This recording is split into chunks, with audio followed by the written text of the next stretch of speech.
Celeste Kennedy's hands went cold the moment her eyes landed on the contract.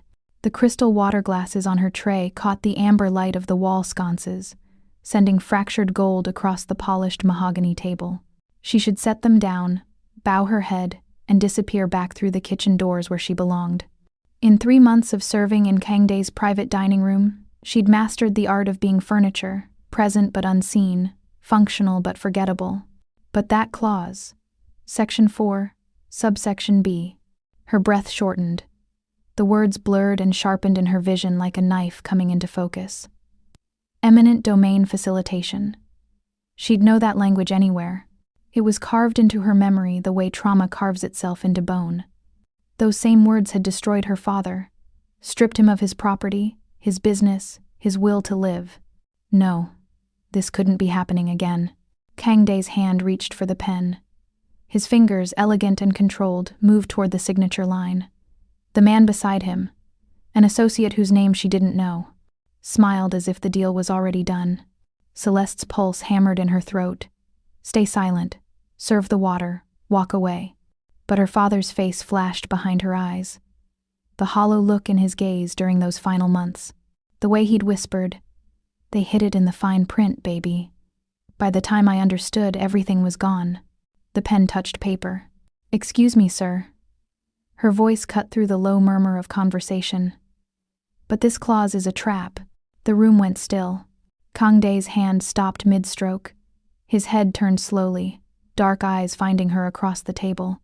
The casual authority in his expression shifted, hardened, into something cold and deadly. 6 feet of controlled power in a charcoal suit, the kind of man who'd built an empire on knowing when someone was lying. His voice, when it came, was quieter than she'd ever heard it. Quieter and infinitely more dangerous. "What did you just say?" What secret was the waitress hiding behind her crisp uniform and careful silence? Why did she recognize legal language sophisticated enough to fool Kang-dae's own attorneys? And what would the most dangerous man in Chicago do now that she'd spoken words that could unravel everything? The answers would shatter the carefully constructed walls between her past and present. The truth would expose a conspiracy that reached into the highest levels of city government. But first, Celeste Kennedy had to survive the next 60 seconds. Welcome back, my fierce hearts and midnight dreamers. Before we dive in, make sure you're subscribed, hit that like button, and tell me where you're watching from. I love seeing our little dark romance family stretch across cities, countries, and time zones. Every click, every comment, every bit of love you leave here helps us keep unraveling these dangerous love stories and high-stakes betrayals together. So find your quiet place, dim the lights, and get ready. Because tonight, I'm taking you into a world where contracts kill, councilmen are kingmakers, and a fallen lawyer and a mafia boss will burn a city to the ground for justice and love. 3 months earlier, Celeste had stood at the entrance of Kang-dae's club with $47 in her wallet and a lie folded in her pocket. The building rose before her, dark glass and brushed steel, the kind of place where power concentrated itself into a single address, where fortunes shifted over dinner, where the men inside shaped the city from behind closed doors, while the rest of Chicago pretended not to know. She clutched her forged resume, each line carefully constructed to show only the acceptable version of her life. Waitress at the Palmer House. Night shifts at a diner in Bronzeville. Hostess for a corporate catering company. Everything else, everything that mattered, had been surgically removed. The manager, a sharp-eyed Korean woman named Hana Park, studied her with the expression of someone who'd evaluated hundreds of desperate women and knew exactly what to look for. "You understand discretion?" "Yes, ma'am. What you see here stays here. What you hear here stays here. No questions, no curiosity, no conversations outside these walls." Hana's gaze didn't waver. "Mr. Kang-dae values invisibility in his staff. Your background, your air, you exist only when needed. Can you do that?" Celeste met her eyes with the quiet dignity of someone who'd already died once and was just moving through the aftermath. "I need this job. I won't cause any problems." And she hadn't. For 3 months, Celeste Kennedy had been the perfect ghost. She arrived at 5:30 each morning, prepared the private rooms, served lunch meetings where territorial disputes were discussed in careful euphemisms. She cleaned up after dinners where deals were sealed with handshakes that meant more than signatures. She ate her staff meal in silence in the back kitchen.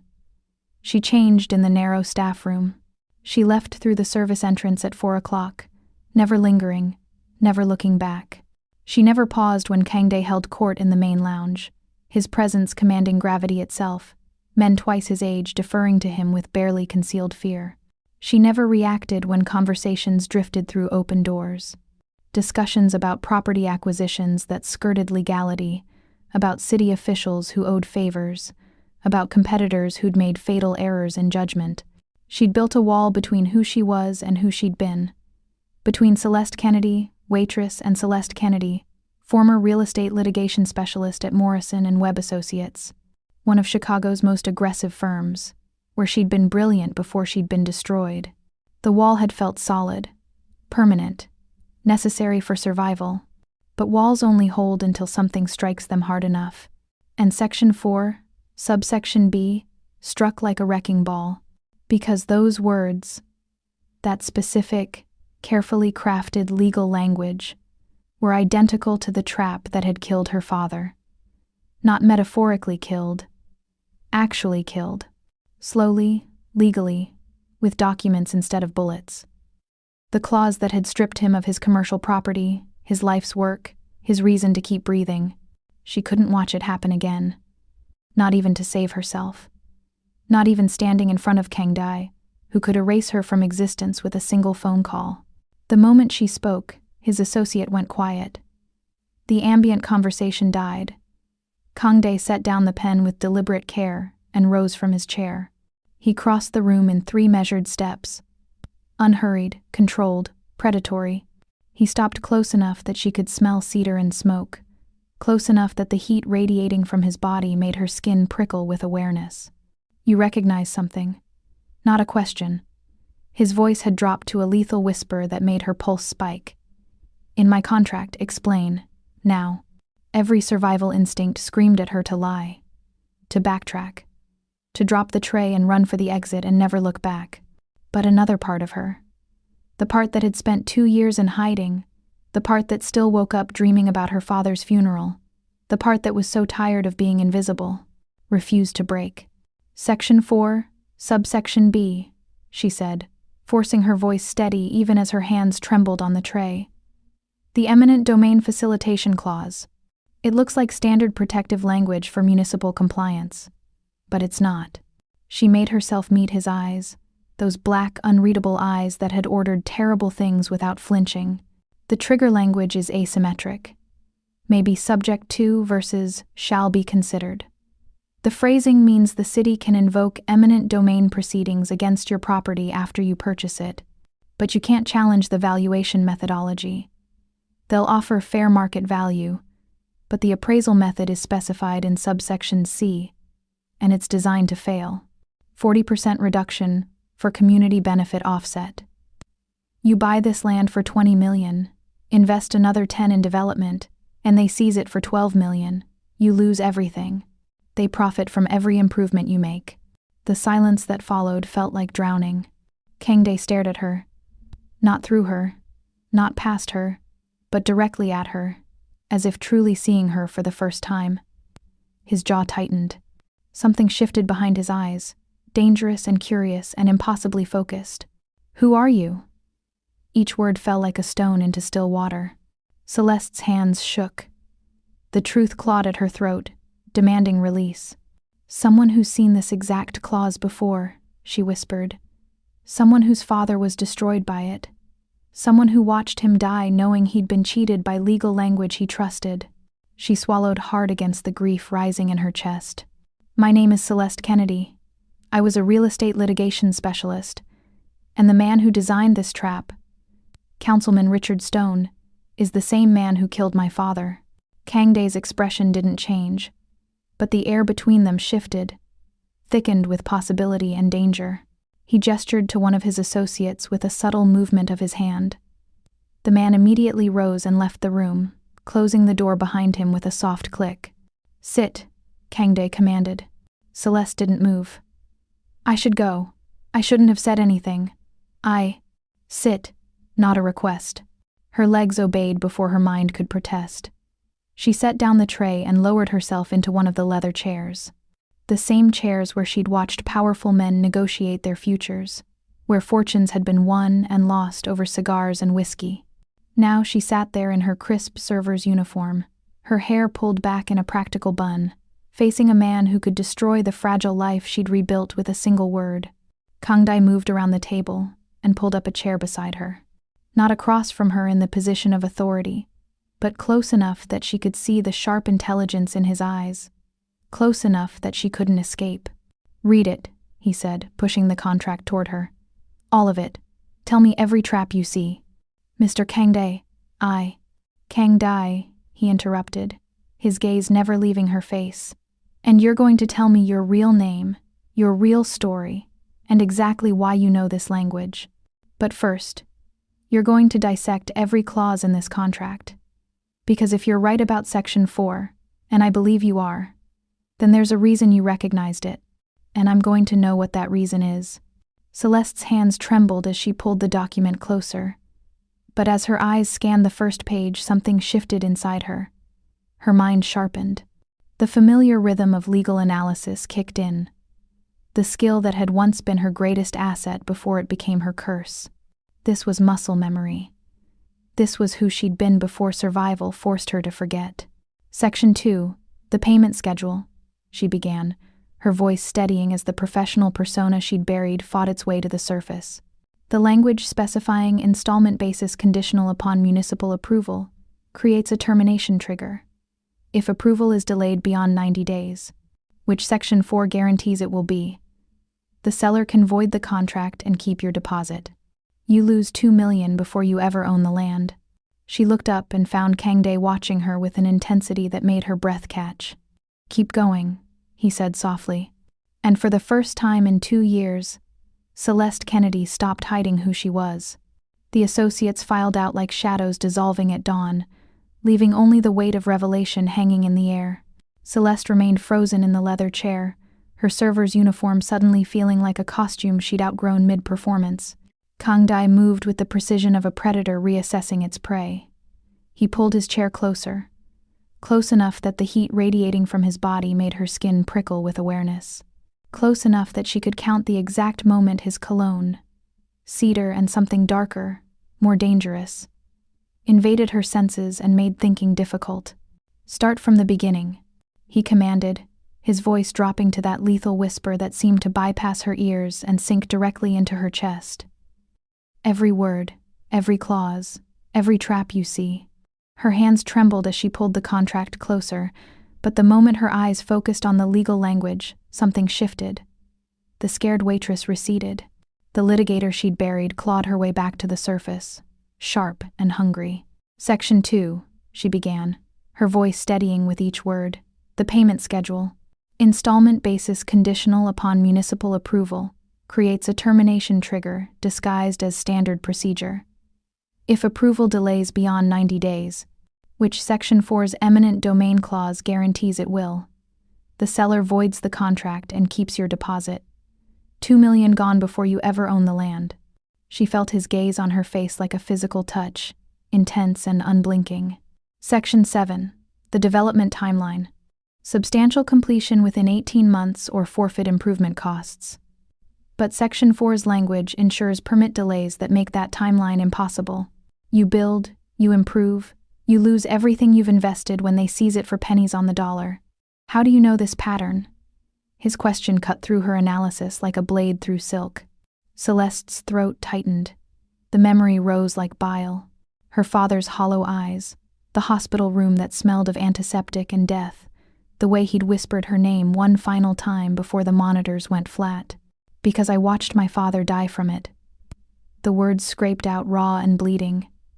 He was a small business owner, proud. He'd built his commercial property from nothing, a warehouse he converted into artist studios in Pilsen. 20 years of his life poured into those walls. She forced herself to meet Kang-dae's eyes, even as her vision blurred with unshed tears. Councilman Richard Stone approached him with a development opportunity. a partnership that would revitalize the neighborhood and triple his property value. The contract was 200 pages of legal language my father trusted, because the city's name was on it. Because Stone showed up with architects and planners and a vision that made my father believe he was finally going to secure our future. Her voice cracked. Kang-dae didn't move, didn't speak, just watched her with that impossible focus. He signed. 3 months later, the city invoked eminent domain through that exact clause. Section 4, subsection B. They offered him 40% of fair market value, citing community benefit offset. He tried to fight it. Hired a lawyer with money he didn't have, but the language was airtight, legal. Designed to look protective while being poison. She dragged in a shaking breath. He lost everything. The property, his savings, his reputation.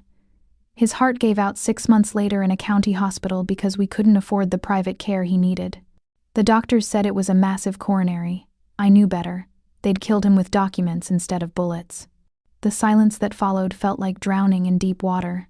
Then Kang-dae reached across the table and did something that shattered every assumption she'd built about him. He placed his hand over hers. Not grabbing, not restraining, just covering her trembling fingers with his warm palm. The touch was shockingly gentle from a man who'd ordered terrible things without flinching. Who designed the trap? His voice had lost its edge, replaced by something cold and focused. Not sympathy, something far more dangerous. Shared fury. Stone's son Adam. He runs a boutique legal firm that specializes in municipal development contracts. They're the architects. Stone provides the political cover. Together they've displaced dozens of small property owners across Chicago over the past 5 years. Kang-dae's jaw tightened, a muscle flexing beneath his skin. He released her hand and pulled his phone from his jacket pocket, typing rapidly with controlled aggression. Do-yun, he said when the call connected, his voice returning to that commander's tone. I need everything on Councilman Richard Stone and his son Adam. Property transfers, contract drafts, municipal filings, everything. And find out who's backing their land acquisitions. He ended the call and turned back to Celeste, his dark eyes burning with something that made her breath catch. I need to know who you really are, he said quietly.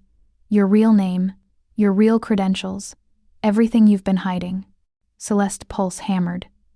This was the cliff edge. The moment she either fell or flew. Celeste Kennedy, she whispered. Former real estate litigation specialist at Morrison and Webb Associates. I graduated top of my class at Northwestern Law.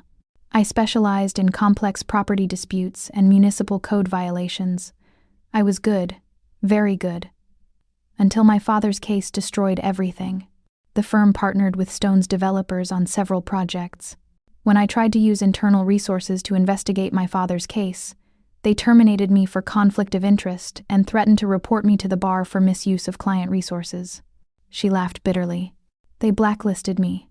No firm in Chicago would touch me. I couldn't practice law, couldn't get a reference. My resume became toxic. So I erased Celeste Kennedy the lawyer and became Celeste Kennedy the waitress. Someone invisible, someone safe.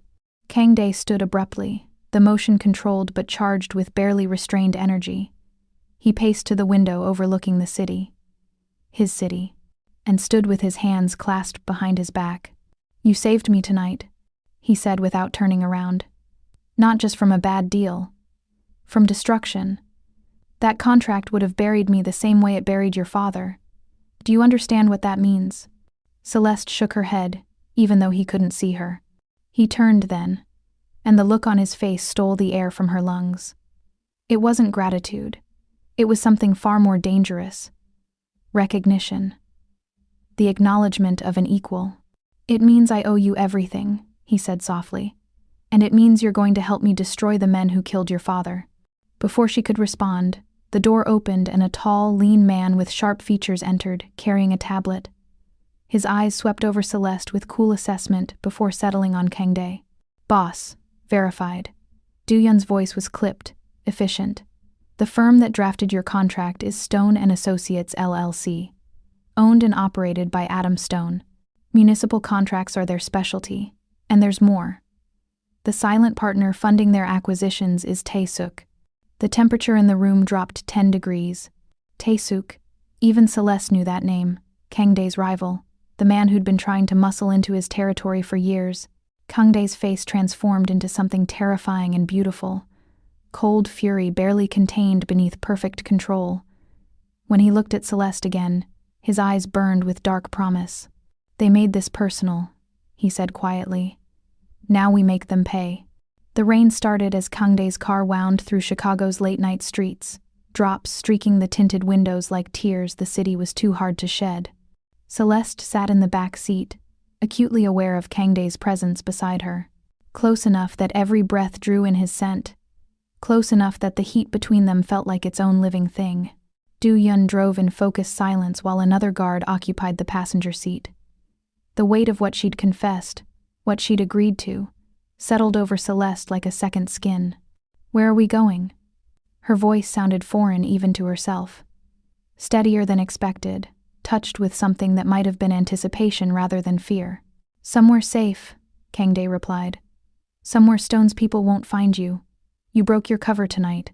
They'll know by morning that the invisible waitress is actually the daughter of David Kennedy. They'll come for you." The casual certainty in his tone made her chest tighten.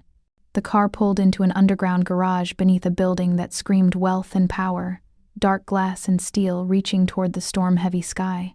They rode a private elevator in loaded silence, and when the doors opened, Celeste stepped into a penthouse that redefined luxury. Floor-to-ceiling windows overlooked the city, rain painting them in shifting patterns that caught the low amber lighting. Dark leather furniture anchored the space, but it was the walls that captured her attention, covered in original artwork, each piece carefully chosen, each frame telling a story of taste and control. "Sit," Kang-dae said, gesturing to the sectional. Not a command this time, an invitation. She sank into leather that probably cost more than 3 months of her former salary, feeling desperately out of place in her server's uniform. Kang-dae moved to a sideboard and poured 2 glasses of something amber and expensive, returning to hand her one before settling beside her. Close again, always close. "Drink." The whiskey burned beautifully, warming paths down her throat and into her chest. She took another sip, letting it fortify her. "Tell me what you want," Kang-dae said, his voice dropping to that intimate register that made her skin prickle. "Revenge? Justice? Money?" Celeste turned to him, really looked at him for the first time without the barrier of her invisible waitress mask. He was beautiful, in a dangerous way. Sharp cheekbones, dark eyes that missed nothing, lips that suggested both cruelty and devastating skill. Power radiated from him like heat from a furnace. "My father's name cleared," she said quietly. Public acknowledgement that he was cheated, not incompetent. That he didn't fail. He was destroyed by design. And I want Stone to lose everything the way my father lost everything. Something flickered in Kang-dae's eyes.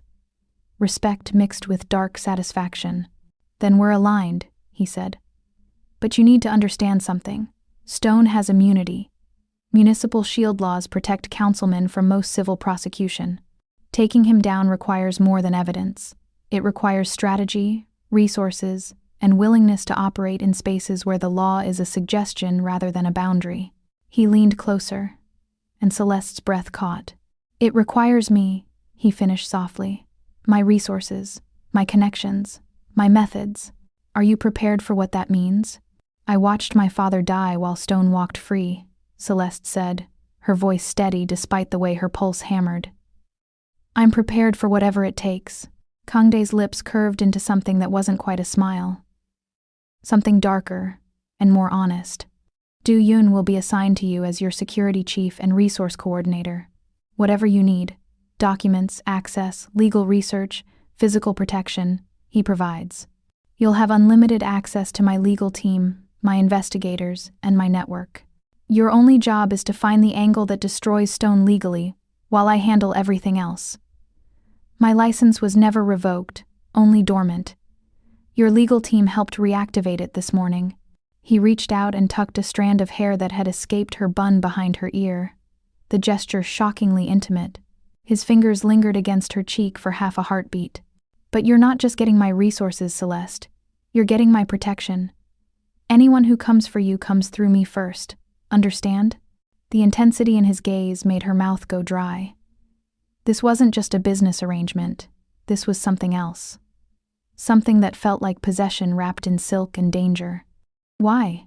The question escaped before she could stop it. Why would you risk so much for someone you barely know? Kang-dae's jaw tightened. He stood abruptly and moved to the windows, rain-streaked glass framing him like a portrait of controlled violence. Because I know what it's like to be used as a weapon against innocent people, he said quietly. 5 years ago, I facilitated a land acquisition. I didn't ask enough questions. I didn't look past the money and the strategic advantage. A community center in Bronzeville was destroyed to make room for luxury condos that were never built. 30 families lost their gathering place, their sanctuary. He turned, and for the first time Celeste saw something raw and unguarded in his expression.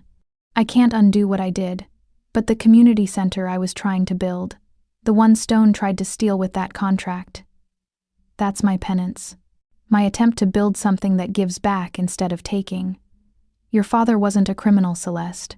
He was collateral damage in someone else's greed. That's the same sin I committed. So when I say I owe you everything for stopping me from making that mistake again, I mean it spiritually, ethically. I mean it in my bones. The confession hung between them like a bridge across an impossible distance. Celeste stood slowly, her legs unsteady, and crossed to him. She stopped close enough to feel the warmth radiating from his body, close enough to see the gold flecks in his dark eyes. Then we both need this, she whispered. You need redemption. I need justice. Maybe those are the same thing.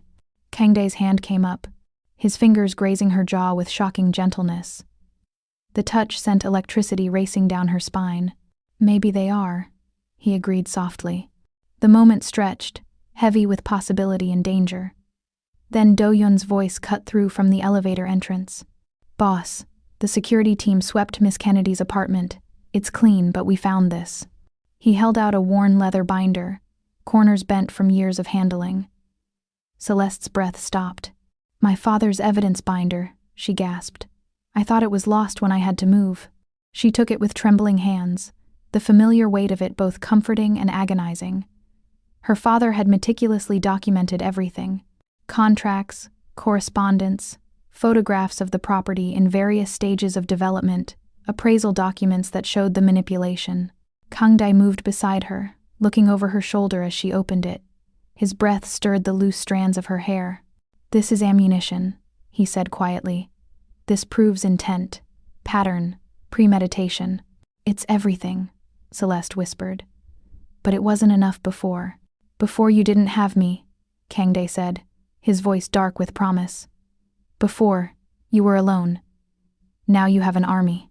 He gestured to Do-yeon. Set up the secure room. Everything from the binder gets digitized, analyzed, and cross-referenced with every Stone property deal in the last decade. I want a pattern we can prosecute. As Do-yeon left, Kang-dae turned back to Celeste. The vulnerability he'd shown moments ago was gone, replaced by the focused intensity of a man preparing for war. You're not sleeping in your apartment tonight. You'll stay here. My guest room is secure and private. In the morning we begin. Begin what? Celeste asked. His smile was sharp and beautiful and terrifying. Destroying everyone who killed your father. The secure room in Kang-dae's club smelled of expensive technology and old leather, creating a contrast that somehow embodied the man himself. Cutting-edge ruthlessness wrapped in traditional power. Celeste sat before 3 monitors, her fingers flying across the keyboard with the muscle memory of her litigator years, while Do-yeon coordinated information flow with quiet efficiency. 72 hours had passed since the contract revelation. 72 hours of barely sleeping, surviving on coffee, and the burning need to finally see justice served. Her father's evidence binder lay open beside her, its pages marked with sticky notes in her own handwriting from years ago. Notes she'd made before the world had crushed her ability to fight. Kang-dae entered without knocking, carrying 2 containers of Thai food that smelled like heaven. He set one in front of her with a look that brooked no argument. Eat. I'm close to something, Celeste protested, but her stomach betrayed her with an audible growl. You're no good to me if you collapse, he said, settling into the chair beside her. Close again. Always close.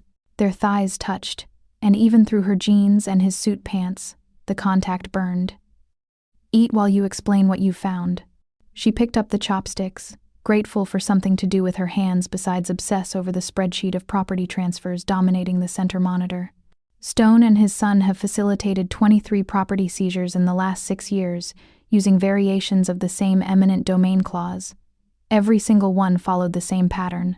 Approach small property owners with development partnerships, get them to sign contracts that look protective but contain trap language, then trigger eminent domain through municipal ordinances Stone helped draft. She pulled up a network diagram on the left monitor. But here's where it gets interesting. Every seized property eventually ended up owned by one of 3 shell companies. I traced the ownership through 5 layers of corporate veils. They all connect to the same silent partner providing the acquisition funding. Tae-suk, Kang-dae said, his voice dropping to that lethal register. Tae-suk, Celeste confirmed. He's not just your rival. He's been systematically targeting properties that would give him strategic advantages in Chicago's development corridors. Your community center site? That would have completed a continuous ownership block from Bronzeville to Hyde Park. 23 properties. Combined value of nearly $400 million after development. And Stone gets 10% facilitation fees plus guaranteed contracts for all municipal improvements. She turned to look at him, and found his expression terrifyingly calm, the kind of calm that preceded violence. This isn't just corruption, she continued. This is organized, systematic theft, disguised as urban development, and they've been doing it for years without anyone putting the pattern together. Because the victims were small, Kang-dae said quietly. Individuals, families, people without resources to fight City Hall and a councilman with immunity. Exactly. Do-yoon's voice cut through from the doorway. Boss, we have a problem. The tension in his tone made Celeste's stomach clench. Kang-dae straightened, his body language shifting into combat readiness. Show me. Do-yoon pulled up a document on the right monitor, and Celeste's world tilted sickeningly. It was a scanned letter on Morrison and Webb Associates' letterhead, dated 18 months after her father's death. Her hands went cold. What is this? She whispered. We found it buried in the city's archived settlement files. Yoon said carefully. It's an NDA. Non-disclosure agreement. Signed by your father 8 months before he died. Your father signed this NDA 6 months before he passed. And after his death, your mother inherited the remainder of the settlement terms. That's impossible. Celeste's voice sounded foreign to her own ears. He never signed anything. He refused to settle. He fought until... Read the signature clause, Kang-dae said softly. She forced her eyes to focus through the sudden blur of tears. The signature line showed her father's name, but also a secondary signer. Co-petitioner for the estate settlement. Her mother's name. No. The word came out broken. No. My mother was devastated. She supported him. There's more, Do-yoon interrupted gently. He pulled up another document. A land deed, filed 6 weeks ago. Your mother sold her inherited interest in your father's original property. The interest she retained through the settlement. To one of Tae-suk's shell companies. For $800,000. The room spun. Celeste gripped the edge of the desk, her knuckles white. She knew, she whispered. She knew about the trap, about the settlement terms, about everything. The NDA explains why your father couldn't pursue legal action after the partial settlement, Kang-dae said, his voice carefully neutral. And why he couldn't tell you the full truth. But your mother wasn't bound by the same restrictions on the inherited interest. She could have fought. Instead, she waited until you were gone, and sold to the same people who destroyed him. Celeste couldn't breathe. The betrayal crashed over her in waves. Not just Stone's original theft, but her mother's complicity. The woman who'd cried at the funeral, who'd held Celeste while she sobbed, who'd told her to move on, to build a new life, to let go of the anger that was poisoning her, who'd been paid to say those words. Where is she? Celeste's voice came out flat, cold, stripped of everything except the need to know. Fort Lauderdale, Do-yoon said quietly. She bought a condo on the beach, used the money from the sale as a down payment. The Thai food sat forgotten, cooling in its container. Celeste stared at the documents on the screen, her mind racing through every memory, every conversation. recontextualizing her entire understanding of the last 2 years. She'd been alone. Truly. Completely alone. And she hadn't even known it. Kang-dae's hand covered hers where it gripped the desk edge, his warmth shocking against her frozen fingers. "Breathe," he commanded softly. "You're not alone anymore." She turned to him, and whatever he saw in her face made his expression shift, darken with protective fury. "She chose money over you," he said. "Over your father's memory, over justice. That's her sin, Celeste, not yours, never yours." "The NDA taints the evidence binder," she said, forcing her mind back to the legal angles because that was safer than feeling the full weight of her mother's betrayal. "If my father signed a settlement agreement with a non-disclosure clause, using his documents against Stone could constitute a breach.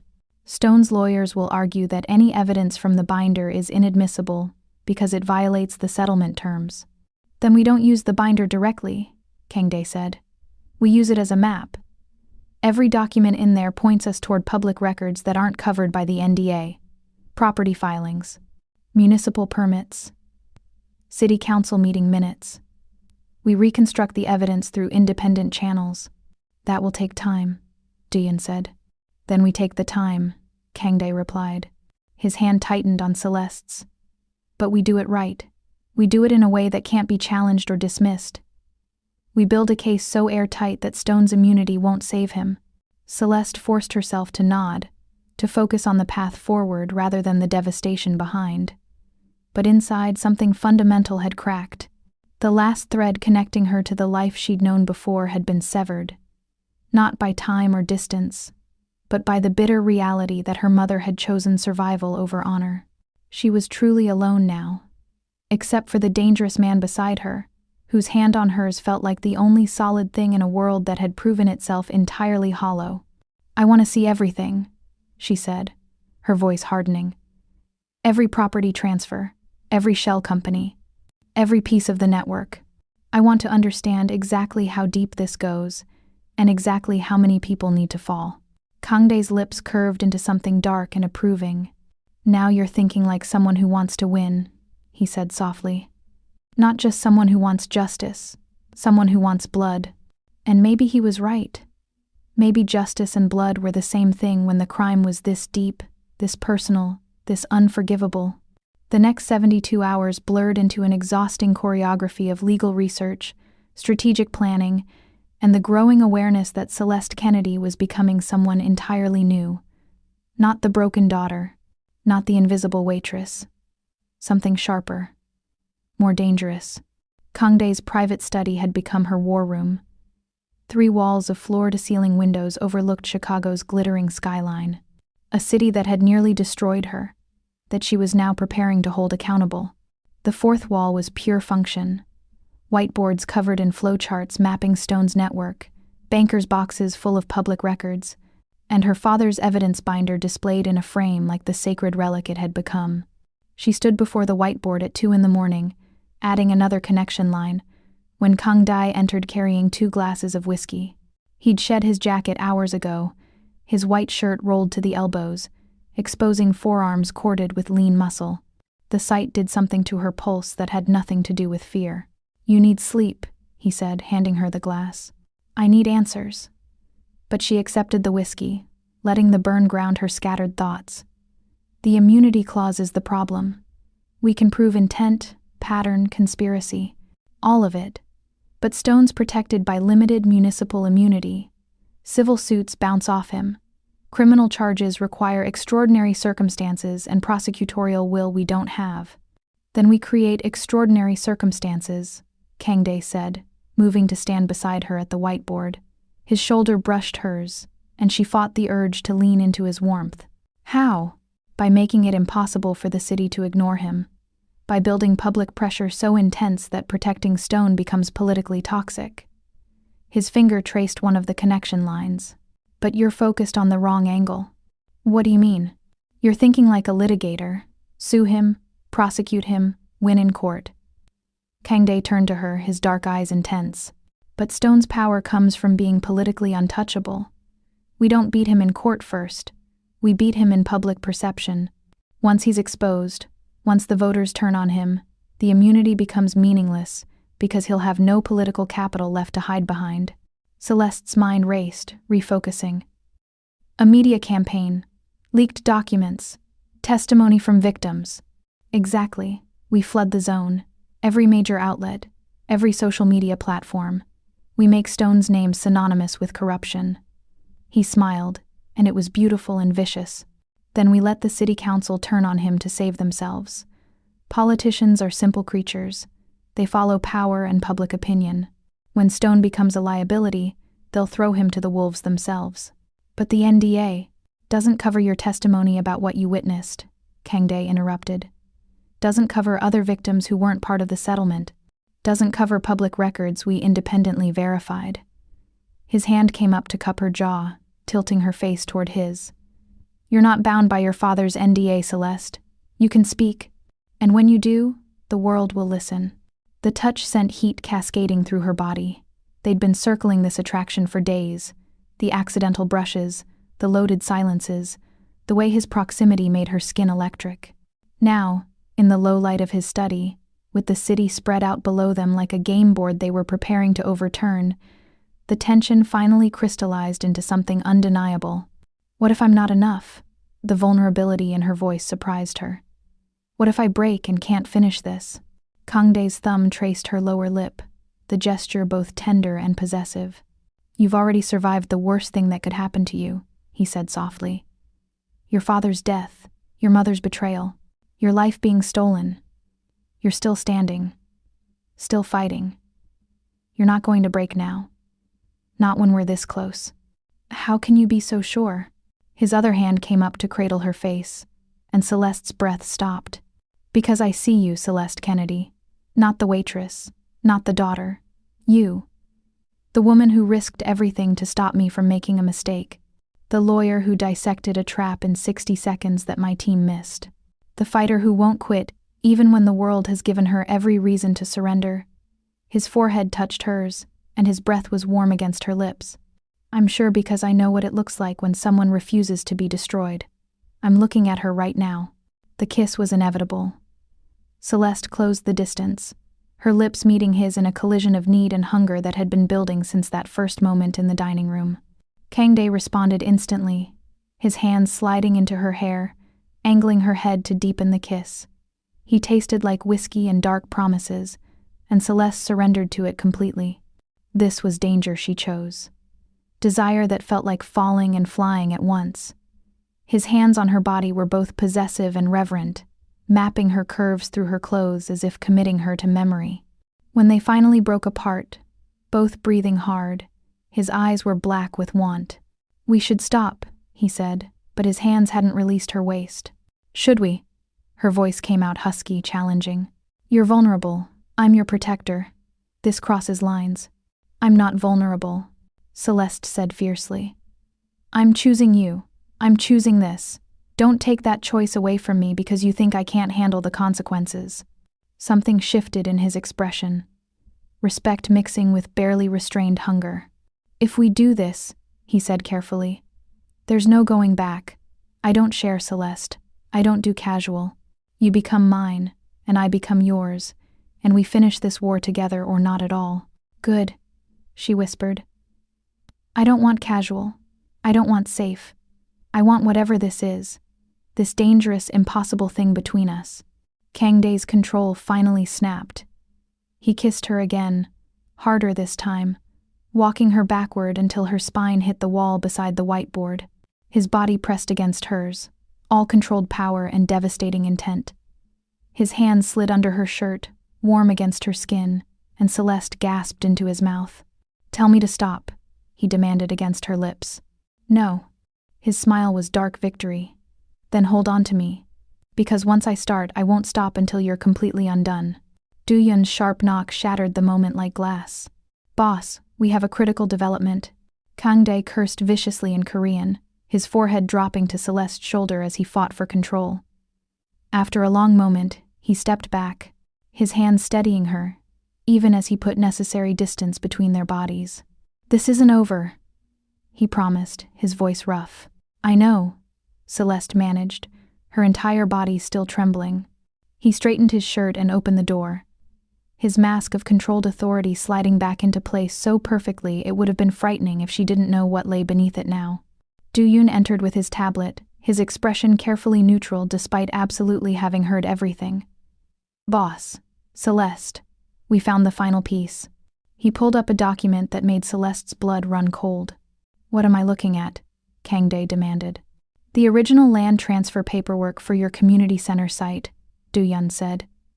"Dated 4 days before you signed the purchase contract. Stone pre-filed the eminent domain paperwork, but there's another document attached. An assignment of air and mineral rights." "To who?" Celeste asked, already knowing the answer. "Tae-suk. Through a shell company called Heritage Development Holdings. The land itself might be technically yours after purchase, but the development rights, the actual value, were already transferred before you ever signed." Do-yoon looked between them.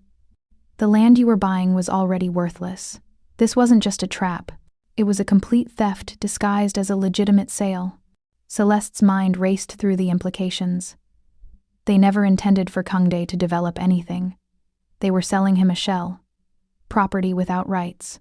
Even if we void the eminent domain clause, he owns land he can't use. "Which means the lawsuit I was planning won't work," Kang-dae said quietly, his voice deadly calm. "Civil court can't unwind a transfer that happened before my contract existed." "No," Celeste agreed. "Civil court can't. But federal court can." Both men turned to her. "Rico," she said, her voice strengthening as the strategy crystallized. "Racketeer Influenced and Corrupt Organizations Act. This isn't just contract fraud. It's a criminal conspiracy involving multiple parties, coordinated across years, designed to systematically steal property through municipal corruption. Stone, his son's firm, Tae-suk's funding network. They're not just conspirators. They're an ongoing criminal enterprise. RICO charges require extraordinary evidence," Do-yoon said carefully. "We have it," Celeste countered. 23 properties, identical patterns, shell companies all connecting to one funding source.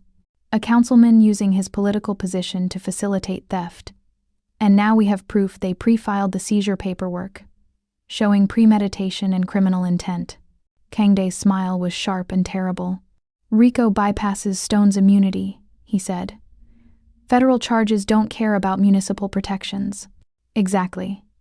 But we need to move fast. If Stone realizes we've found the pre-filing documents, he'll have them destroyed, and we need leverage. Something that forces him to fight us publicly, rather than making this disappear quietly." "The media campaign you mentioned," Celeste said. "We file the RICO suit and simultaneously release the story to every major outlet. Stone can't make it disappear if the entire city is watching." "He'll fight back," Kang-dae warned. "He'll use your mother's settlement against you. He'll attack your credibility. He'll make this ugly." Celeste met his gaze without flinching. "Let him try. I'm done hiding. I'm done being invisible. He took everything from me once. He doesn't get to do it again." Kang-dae crossed to her, his hand cupping the back of her neck in a gesture that was both possessive and protective. "Then we do this together. But we do it smart. We need one more thing before we file." "What?" Celeste asked. His eyes glinted with dark satisfaction. "We need Stone to make a mistake. A public, undeniable mistake that proves he's exactly what we say he is. And I know precisely how to make that happen." Do-yoon cleared his throat. "Boss, there's one more complication. The immunity clause you mentioned. Stone has it, but it's not absolute. I did some research. His municipal immunity only extends to actions taken in his official capacity. If we can prove he acted outside his role as councilman, if we can show personal profit or criminal intent, the immunity shield collapses." Celeste's pulse quickened. "The facilitation fees, 10% of every property seizure going to his son's firm, that's not official business. That's personal enrichment through abuse of office. And RICO statutes specifically address public corruption," Kang-dae added, his voice dropping to that lethal register. "If we prove Stone used his position for personal gain through an ongoing criminal conspiracy, the immunity becomes irrelevant. But we still need to make the charges stick in public opinion first," Celeste insisted. "The federal prosecutor won't touch this unless there's political will behind it. We need the city demanding his head before we can serve it to them on a legal platter. Kang-dae's hand slid down her spine, coming to rest at the small of her back. An intimate touch that sent heat pooling low in her belly despite the intensity of their planning. Then we give them a show they can't ignore, he said softly. Tomorrow morning we hold a press conference. You, me, 3 of the victims from the other property seizures Do-yoon located. We lay out the pattern. We name names. We present the evidence of systematic theft. And we file the RICO suit live, on camera, so Stone can't suppress it. He'll retaliate immediately, Do-yoon warned. I'm counting on it, Kang-dae replied. When he does, we'll be ready. Every move he makes will be documented. Every threat will become evidence. He's used to operating in shadows, buying silence, making problems disappear quietly. We're going to force him into the light and watch him destroy himself. Celeste felt something settle in her chest. Not peace exactly, but purpose. Clarity. For 2 years she'd been running, hiding, surviving. Now she was finally fighting back. And she wasn't alone anymore. There's one more thing, she said quietly. My mother. The settlement she took. Is there any way to— No, Kang-dae interrupted gently. She made her choice. You can't save someone who doesn't want to be saved. Focus on what you can control. Destroying Stone, reclaiming your father's honor, and building the future you deserve. The finality in his tone was almost comforting. Permission to let go of the last thread binding her to a family that had proven itself broken. Okay, she whispered. Kang-dae pulled her closer, his lips brushing her temple. Get some sleep. Tomorrow, we go to war, and I need you sharp. What about you? His smile was dark and beautiful. I have preparations to make, people to call, favors to collect. By the time the sun rises, every media outlet in Chicago will be ready to carry our story. Stone won't know what hit him. Do-yoon excused himself, leaving them alone in the study. The whiteboard behind them held the map of their revenge. The city beyond the windows glittered with lights. Thousands of lives unaware that tomorrow, the carefully maintained fiction of civic virtue was about to shatter. Celeste turned in Kang-dae's arms, her hand sliding up his chest to rest against his shoulders. When this is over, he interrupted, you stay with me. Not as my employee, not as someone I'm protecting, as mine, completely, permanently. No more hiding who you are. No more pretending to be less than you are. You stand beside me and we build something that matters. Understood? The declaration was pure Kang-dae, commanding, absolute, offering no room for negotiation. But Celeste had learned something about herself in the past few days. She didn't want negotiation. She wanted exactly this. Someone who saw her completely, who demanded everything from her, who matched her darkness with his own and called it beautiful. Understood, she agreed. His kiss was searing, claiming, a promise of what would come later when the war was won. When they finally broke apart, both breathing hard, his forehead rested against hers. Go, he said roughly. Sleep. Tomorrow changes everything. Celeste left him standing in his study, silhouetted against the city he controlled, planning moves in a game she was only beginning to understand. But as she walked to the guest room he'd given her, she felt something she hadn't experienced in years. Hope. Dark, dangerous, sharp-edged hope. The kind that came from knowing you finally had the weapons to fight back. The kind that came from having someone powerful enough to stand with you against impossible odds. Tomorrow, Councilman Richard Stone would wake up to find his carefully constructed empire under siege. Tomorrow, the daughter of David Kennedy would step into the light and tell the truth he'd paid to bury. Tomorrow, the invisible Waitress would become visible in a way that would shake Chicago's power structure to its foundation. But tonight, Celeste Kennedy allowed herself to sleep peacefully for the first time in 2 years, knowing that justice, real, unflinching justice, was finally within reach, and that the dangerous man down the hall would burn the entire city down before he'd let anyone take it from her again. The morning air in Chicago carried the scent of impending rain and revolution. Celeste stood before the floor-length mirror in Kang-dae's penthouse, barely recognizing the woman staring back. The tailored charcoal suit hugged her curves with precision, expensive fabric that whispered power with every movement. Her natural hair was swept back into a sleek low bun that exposed the elegant line of her neck, the curve of her jaw. Diamond studs. Kang-dae's insistence, borrowed from a collection he claimed belonged to no one, caught the morning light. She looked like a weapon being sharpened for battle. "You're ready," Kang-dae's voice came from behind her, rough silk in the quiet room. He appeared in the mirror's reflection, immaculate in a black suit that made him look like vengeance incarnated. His eyes traveled the length of her body with an intensity that made her skin flush hot despite the cool air conditioning. "I don't feel ready," she admitted, her fingers trembling as she adjusted the collar of her crisp white shirt. He closed the distance between them in 3 measured steps. His hands settled on her shoulders, warm and possessive through the fabric. In the mirror, they looked like what they were becoming. 2 people bound by something far more dangerous than attraction. "Stone will retaliate the moment you file," he said, his breath stirring the fine hairs at her temple. "He'll go for your throat. He'll try to destroy what's left of your credibility, your family name, everything. I know. And you're still going through with this." Not a question. A statement of fact laced with something that sounded like pride. Celeste met his eyes in the mirror's reflection. "My father died believing he'd failed. That he was weak, stupid, incompetent. I'm going to make sure the entire city knows the truth. That he was murdered by men who hide behind law and power. Whatever Stone throws at me, I'll survive it. I've survived worse." Kang-dae's hand slid down her arms, a slow caress that left trails of heat in its wake. He turned her to face him, and the intensity in his gaze stole the breath from her lungs. "You're not just surviving anymore, Celeste. You're conquering." His thumb traced her lower lip, and her pulse stuttered. "And after today, there's no going back to invisible. You understand that?" "Yes. The woman who walks into that press conference won't be the waitress anymore. She'll be the enemy of one of Chicago's most powerful men. She'll have a target on her back that never goes away." Celeste placed her hand over his where it cradled her face. "Then it's a good thing I have you." Something dark and possessive flashed in his eyes. "You do, completely. Anyone who comes for you comes through me first.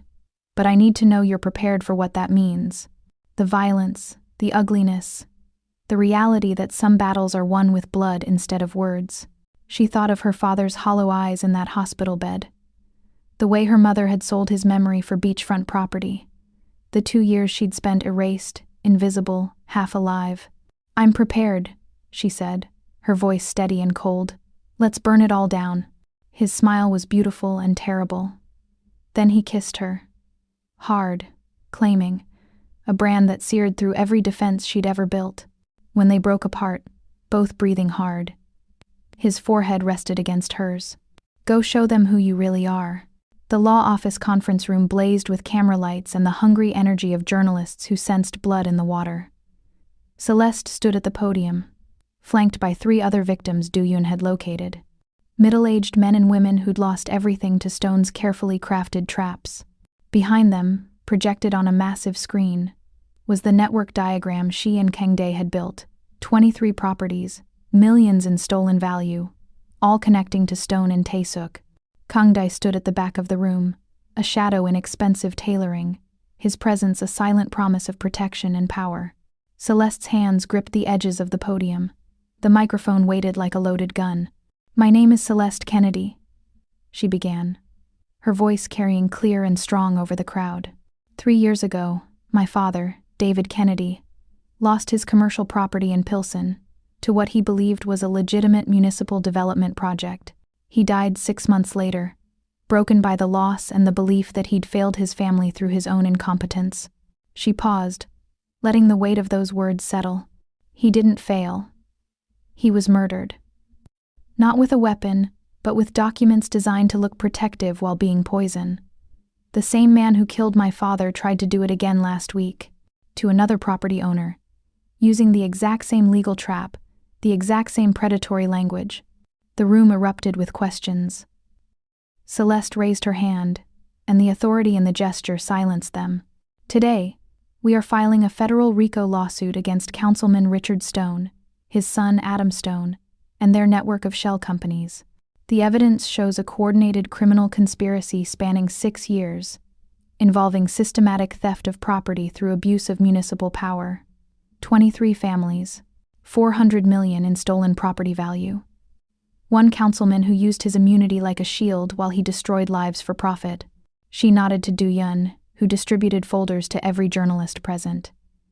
You have copies of the public filings, the property transfer patterns, and the testimony of multiple victims. This isn't speculation. This is documented theft disguised as civic development. And today, it ends. The questions came in a flood. Celeste answered each with the precision of the litigator she'd been trained to be, her responses sharp and backed by irrefutable evidence. Through it all, she felt Kang-dae's gaze on her. Steady, burning, proud. This was power. Not the kind that came from hiding, but the kind forged in fire and wielded without apology. The retaliation came within hours. Celeste sat in Kang-dae's car as Do-yun drove them back to the penthouse, her phone exploding with notifications. News alerts, social media mentions. And then, the one that made her blood run cold. Disgraced lawyer's daughter weaponizes grief. Mother reveals truth about Kennedy family settlement. Her hands went numb. The article loaded with agonizing slowness, each word a knife twisting deeper. In a shocking development, Margaret Kennedy, mother of the woman leading today's controversial lawsuit, has come forward with documents proving her late husband, David Kennedy, accepted a settlement from the city 3 years ago. Mrs. Kennedy, speaking from her home in Fort Lauderdale, expressed concern that her daughter Celeste is weaponizing grief and manipulating facts to pursue a vendetta against Councilman Stone, who Mrs. Kennedy describes as a fair and honest public servant who tried to help our family during a difficult time. The article included photos. Her mother on a pristine beach. Her mother's signature on documents Celeste had never seen. Her mother's tearful interview claiming Celeste had abandoned the family and was now destroying innocent people's reputations for attention. The world tilted. Celeste's vision blurred as her chest constricted with the kind of pain that had no physical source. The agony of betrayal made public, weaponized, used to destroy the last shreds of her credibility. Pull over, she managed, her voice breaking. Du-yun complied immediately. The car rolled to a stop in an empty parking structure, and Celeste shoved the door open, stumbling out into the concrete cold. She braced herself against the vehicle, gulping air that wouldn't fill her lungs, her entire body shaking with a grief so profound it felt like drowning. She didn't hear Kang-dae exit the car, didn't register his approach until his hands were on her shoulders, turning her into his chest. He didn't speak, didn't offer hollow platitudes, just held her while she shattered against him, her fingers clutching his jacket like it was the only thing keeping her tethered to earth. She sold me, Celeste choked out between sobs. She sold my father's memory, and now she's helping them destroy me. Kang-dae's arms tightened around her, one hand cradling the back of her head. She made her choice. Stone paid her to be his weapon, but she miscalculated. How? The question came out broken. Because she doesn't understand what you are. He pulled back just enough to tilt her face up to his thumbs wiping away her tears with devastating gentleness. You're not the grieving daughter anymore, Celeste. You're the woman who walked into a room full of predators and made them afraid. One interview from a bot mother changes nothing about the evidence. Nothing about the truth. The media will crucify me. Let them try. His voice dropped to that lethal register. Du-yun. Already on it, boss, came the reply from beside the car. I've got 3 journalists who owe us favors ready to run counterstories by tonight. We're framing this exactly as it is. A pauperized, grieving woman being used as a political weapon by the same man who destroyed her family. Stone thinks he's discrediting you. Instead, he's proving your entire case, that he preys on the vulnerable and buys their silence. Celeste forced herself to breathe, to think like the strategist she'd become rather than the broken daughter she'd been. The settlement documents, if they're real, they taint my father's testimony. But they also prove Stone paid for silence, which supports the RICO pattern of obstruction and witness tampering. Exactly, Kang-dae said, his hand sliding down to cup her jaw. Every move Stone makes now is evidence. Every attack is ammunition. He's used to fighting in shadows, buying silence, making problems disappear quietly. We forced him into the light, and now he's panicking. Panic makes people sloppy. What do we do? His smile was dark and beautiful. We double down. Tonight you go on the evening news. You show that face, the one that just cried for your father's honor. You tell them Stone is so desperate to hide his crimes that he's weaponizing a grieving mother against her own daughter. You make Chicago see exactly who they're dealing with. I don't know if I can. Yes, you can. His forehead touched hers, and his voice softened to something almost tender. Because you're not alone anymore. Because I'm standing beside you. Because we're going to win this, Celeste. And your father's name will be cleared. I promise you that. The conviction in his voice, the absolute certainty, cracked something open inside her chest. Not despair this time. Something hotter, fiercer, rage. Okay, she whispered. Let's make them pay. By nightfall, the narrative had shifted. 3 major outlets ran stories questioning Stone's tactics and highlighting the suspicious timing of Margaret Kennedy's sudden appearance. Social media exploded with support for Celeste. The hashtag number Justice for Kennedy trending alongside brutal takedowns of Stone's record. And Celeste Kennedy, her eyes still red from crying but her voice steady and cold, gave an interview that would be replayed for weeks. My mother made her choice, she said, looking directly into the camera. Stone paid for her loyalty, just like he's paid for everything else he's stolen. But I'm my father's daughter, and I don't break. I don't bend. I don't disappear quietly. So let Councilman Stone keep attacking. Every move he makes proves exactly what I've been saying. That he's a predator who destroys families and hides behind power. But his power ends the moment Chicago decides they've had enough. And I think they already have. Back in the penthouse, with the city glittering below them and the scent of rain finally breaking through the heat, Celeste stood at the windows feeling hollowed out and strangely alive all at once. Kang-dae approached with 2 glasses of whiskey, handing her one before settling beside her. Their shoulders touched, and the contact was grounding. You did well tonight, he said quietly. I cried on camera. You showed them you're human, that you've lost something real. Stone can't compete with that. His humanity is a lie wrapped in expensive suits. Yours is raw and undeniable. She sipped the whiskey, letting it burn away the last traces of tears. What happens now? Now we wait for him to make his next mistake, and while we wait, his hand found hers, their fingers tangling together. We prepare for the immunity fight, because that's where this war will be won or lost. Celeste turned to him, studying the sharp planes of his face in the low light. This man who'd given her weapons when she had none, who'd stood between her and destruction without flinching, who'd traded pieces of his own empire to protect her heart. Why? She asked softly. Why do you care this much? His free hand came up to cradle her face, and the look in his eyes was almost painful in its intensity. Because you walked into my world and saved me from becoming the monster I was trying not to be, he said. Because your courage reminds me why I started fighting in the first place. Because when I look at you, I see someone who refuses to be destroyed no matter how hard the world tries. He leaned in, his lips hovering just above hers. And because the moment you spoke in that dining room, something inside me recognized something inside you. Like calls to like, Celeste, darkness to darkness, survivor to survivor. The kiss was inevitable.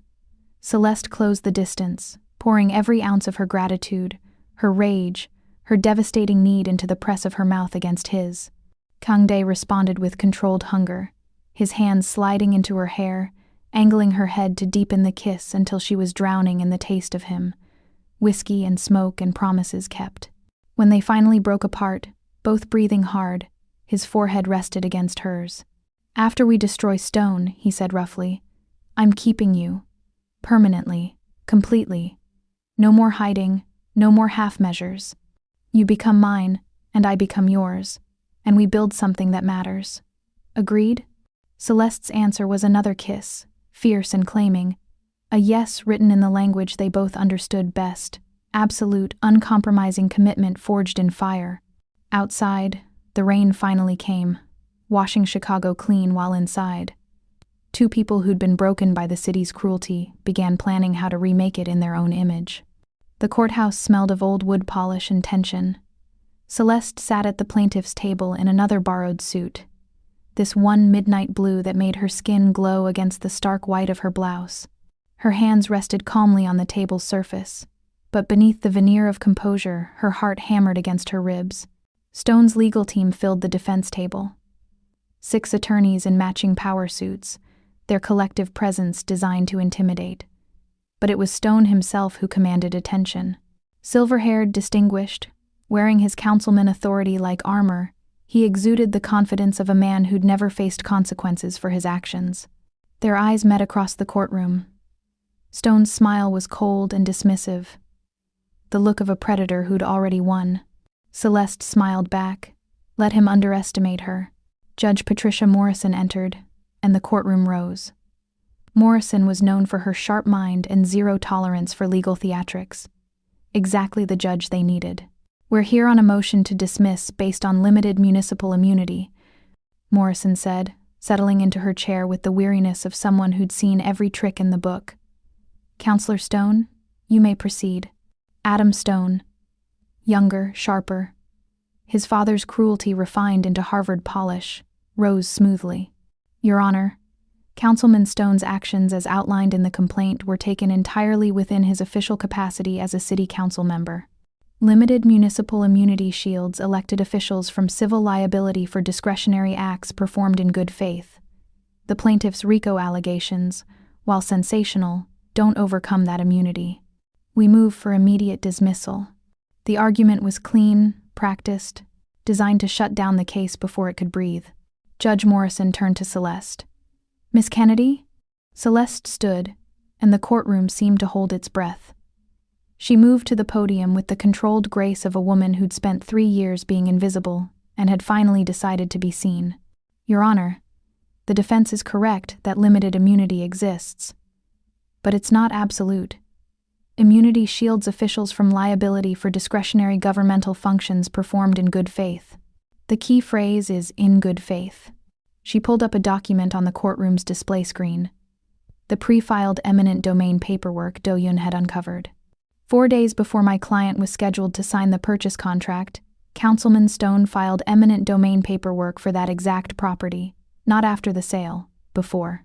Which means he wasn't exercising discretionary governmental authority.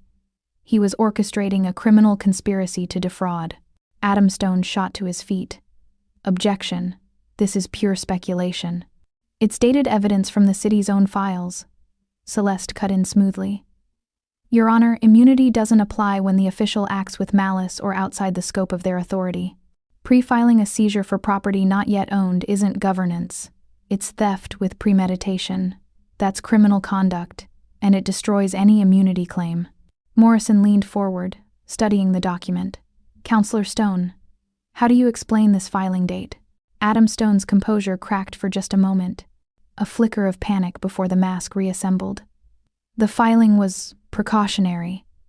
Standard procedure for properties under consideration for future municipal use. 4 days before a private sale?" Morrison's skepticism was palpable. "That's not procedure. That's specific intent." Celeste pressed the advantage. "Your Honor, we're also filing a writ of mandamus compelling the city to open their archived land transfer records for the past 7 years. If Stone's immunity claim has merit, those records will support it. But if they show a pattern of pre-filed seizures coordinated with private sales, which we believe they will, then we've established systematic criminal conduct that no immunity can shield."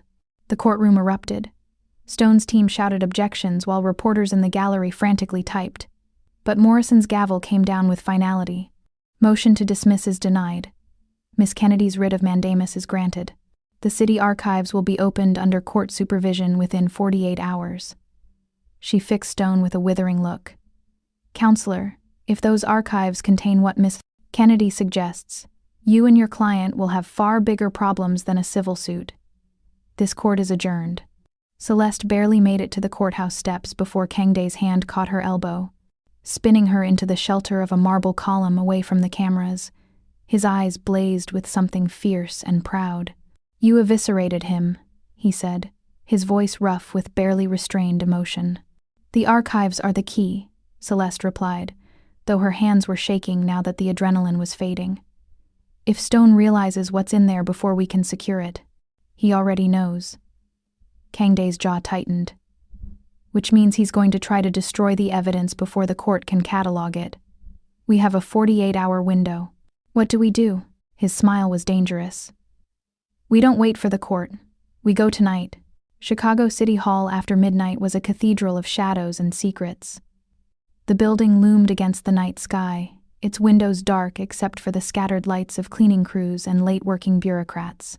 Celeste stood in the alley behind Kang-dae's car, her practical clothing, black jeans, dark sweater, hair tied back, a stark contrast to the courtroom power suits.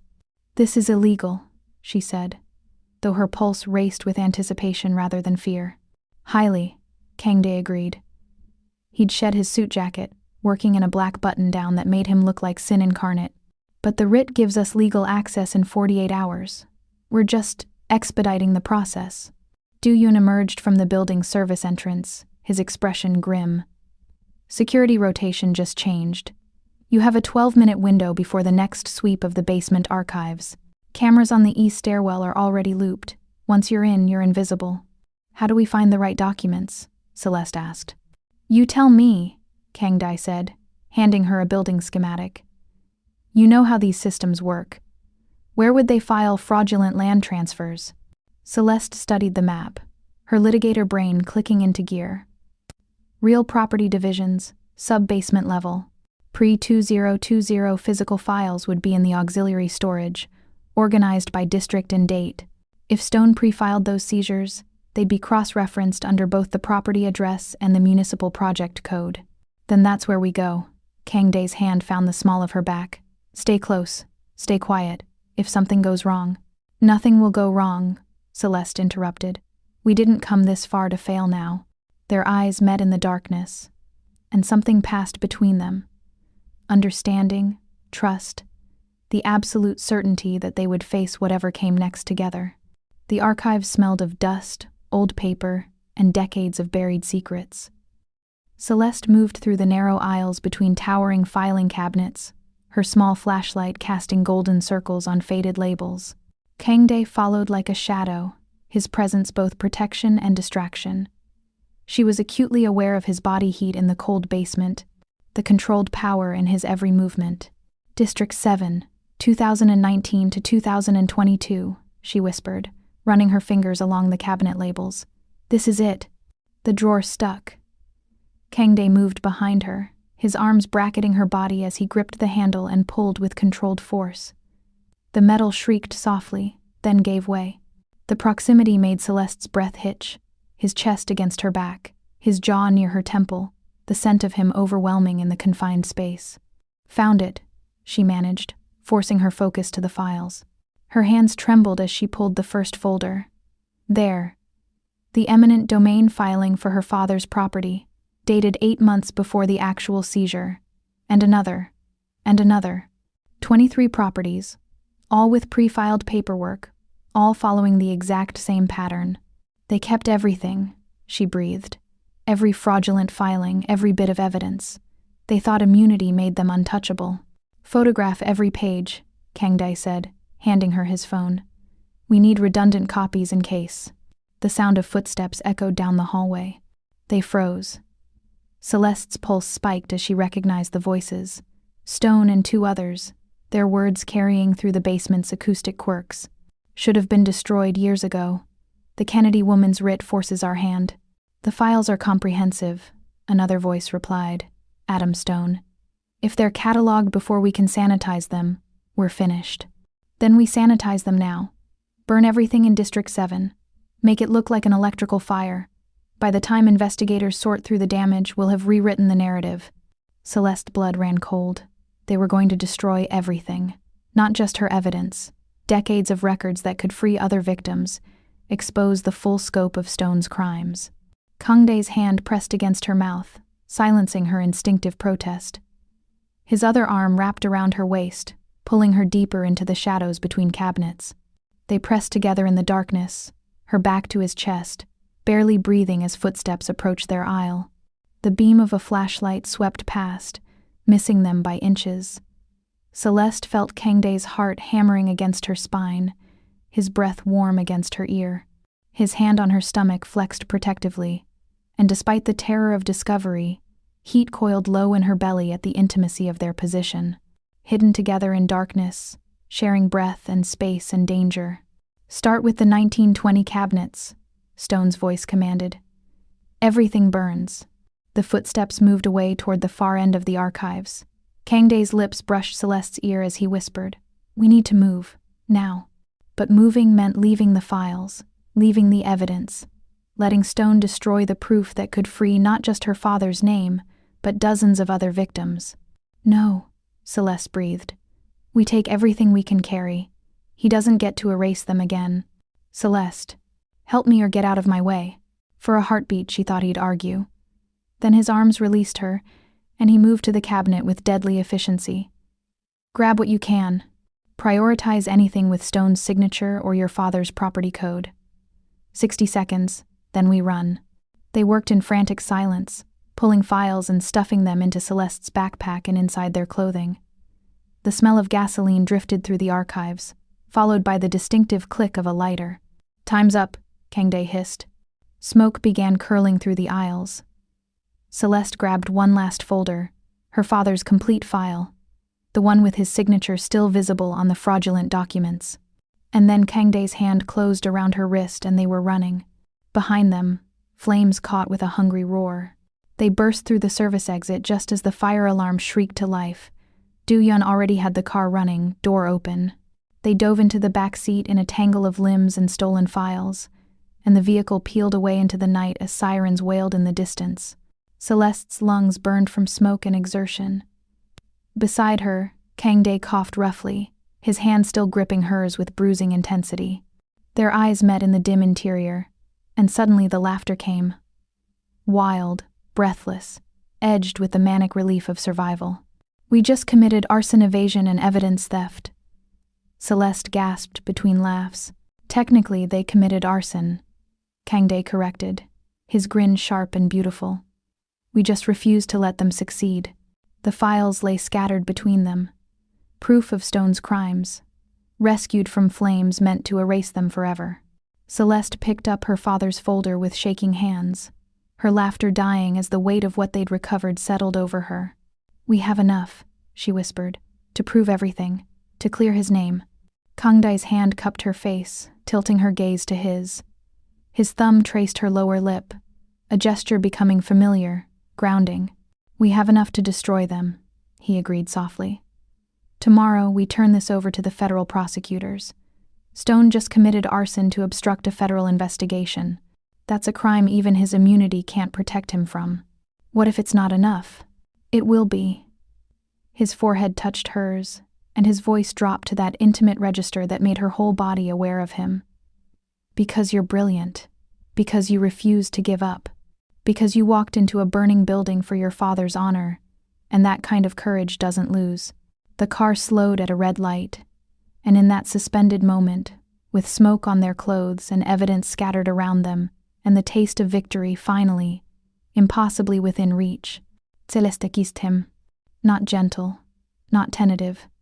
A claiming kiss that tasted of ash and triumph and the desperate need to feel alive after dancing too close to death. Kang-dae responded with matching hunger, his hands tangling in her hair, pulling her closer as the kiss deepened into something fierce and consuming. When they broke apart, both breathing hard, his eyes were black with desire and promise. "Tonight, we secure the evidence," he said roughly. "Tomorrow we finish this, and after." "After," Celeste interrupted, "you keep your promise. I'm yours. Completely. Permanently. No more half measures." His smile was devastating. "I'm holding you to that." The light changed. The car moved forward. And behind them, Chicago City Hall burned with all of Stone's carefully buried secrets. Those cabinets were part of the old archival wing, not yet upgraded to fire-suppressed units, which is why the files were vulnerable. While in Kang-dae's secured vehicle, the evidence that would destroy him sat rescued and ready for its moment in the light. Those cabinets were part of the old archival wing, not yet upgraded to fire-suppressed units, which is why the files were vulnerable. 3 days after the City Hall fire, Celeste stood in a neutral conference room that smelled of expensive coffee and barely concealed desperation. The space was sterile, corporate, chosen specifically because it belonged to neither side. A DMZ for the kind of negotiations that would never appear in any official record. Across the table sat Tae-suk. He was younger than she'd expected, maybe 40, with the kind of calculated handsomeness that came from excellent tailoring and better genetics. His suit was Savile Row perfect, his watch probably worth 6 figures. But it was his eyes that told the real story. Cold, assessing, the eyes of a man who'd built his empire on other people's ruin and felt no guilt about it. Kang-dae sat beside Celeste, his presence radiating controlled menace. Do-yoon stood by the door, ostensibly casual but positioned to intercept any threat. The weight of the moment pressed down like a physical force. "Miss Kennedy," Tae-suk said, his voice carrying the barest trace of an accent. "The woman who's caused so much trouble for my business interests. I must say, I'm impressed. Most people's stone destroys stay destroyed. Most people don't have what I have," Celeste replied evenly. "And what's that? A disgraced lawyer's determination? A mafia boss's protection?" His smile didn't reach his eyes. "Those things are fragile, Miss Kennedy, easily broken when the right pressure is applied." "Is that a threat?" Kang-dae's voice dropped to that lethal register. Observation." Tae-suk spread his hands in a gesture of false reasonableness. "You've both fought admirably. The RICO suit, the media campaign, even last week's dramatic evidence rescue from the fire. Very cinematic. But you're still missing the one thing that actually matters." "Which is?" Celeste asked, though ice was already forming in her stomach. Tae-suk pulled a slim folder from his briefcase and slid it across the table. "The original documents proving your father's innocence. Not the circumstantial evidence you rescued from the archives. Not the pattern analysis showing Stone's crimes. The actual proof that David Kennedy was specifically targeted, set up, and framed as incompetent when he was actually a victim of calculated fraud." Celeste's hands trembled as she opened the folder. Inside were documents she'd never seen. Internal emails between Stone and his son, discussing her father by name. Appraisal reports showing deliberate undervaluation. A handwritten note from Stone. "Target the Pilsen property. Kennedy's too proud to fight, and the location completes the corridor." These were the smoking gun. The proof that would transform her father from a cautionary tale about failed business dealings into a recognized victim of criminal conspiracy. "Why are you showing me this?" Her voice came out hoarse. "Because I'm a businessman, and Stone has become a liability I can no longer afford." Tae-suk leaned back in his chair, supremely confident. "The fire, the federal attention, the media scrutiny, it's all become too expensive. So I'm willing to provide you with everything you need to destroy him completely. Evidence that will not only clear your father's name but prove premeditation, malice, and specific intent to defraud." "What's the price?" Kang-dae asked. Tae-suk's smile widened. "The Kennedy Community Legacy Center. You give me the naming rights, the development control, and 51% ownership. In exchange, Miss, Kennedy gets her father's vindication, and you both get to walk away from this war without the kind of permanent enemies that tend to shorten lifespans." The silence that followed was suffocating. Celeste's mind raced through the implications. The center was Kang-dae's penance, his attempt to build something good from years of causing harm. Giving Tae-suk control would pervert that mission, turning it into just another profit vehicle for the kind of man who'd enabled Stone's crimes in the first place. But without these documents, her father would remain a cautionary tale. She could prove Stone's pattern, maybe even win the RICO case. But she couldn't definitively clear her father's name, couldn't give him back the dignity Stone had stolen. "No," Kang-dae said. Celeste turned to him, shock stealing her voice. "The center is my penance," he continued, his gaze locked on Tae-suk. "But David Kennedy's honor is worth more than my redemption. Accept the deal, give him the center." "Kang-dae," Celeste began, but he placed his hand over hers on the table, silencing her. "Your father died believing he was a failure," he said, his voice softening as he looked at her. "That shame killed him as surely as the stress, This evidence erases that shame. It rewrites his legacy from victim to martyr. That's worth any price. But the community will still get their center, Kang-dae interrupted. It will just be called something else, and I'll find another way to earn my redemption. But you only get one chance to save your father's memory. Take it. Tears burned in Celeste's eyes. She looked down at the documents, proof of her father's innocence, finally within reach.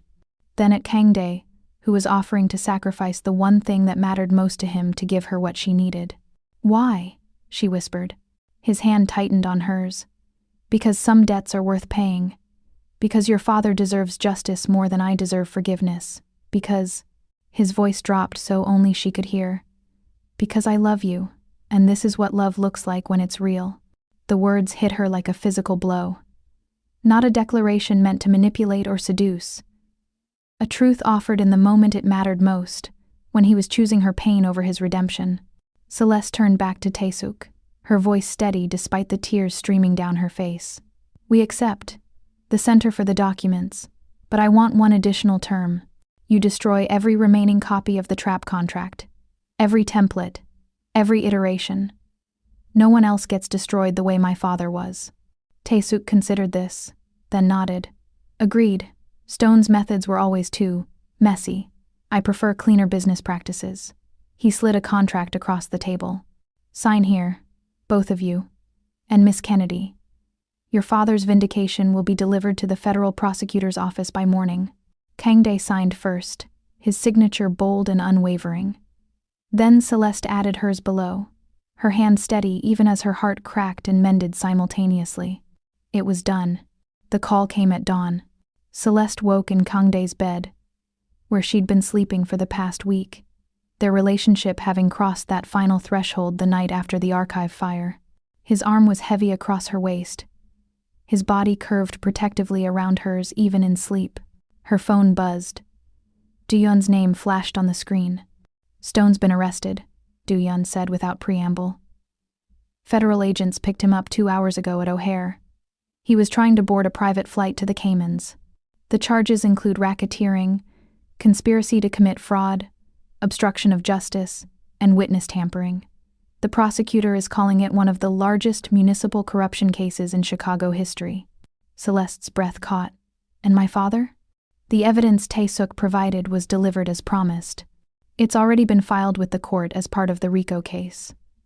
By noon, every major outlet will be running stories about David Kennedy. Not as a failed businessman, but as the first known victim of Stone's systematic fraud. Your father's name is being cleared, Celeste. Publicly. Permanently. The phone slipped from her hand. Kang-dae woke immediately, his arms tightening around her as she began to shake with sobs. Not of grief this time, but of relief so profound it felt like being reborn.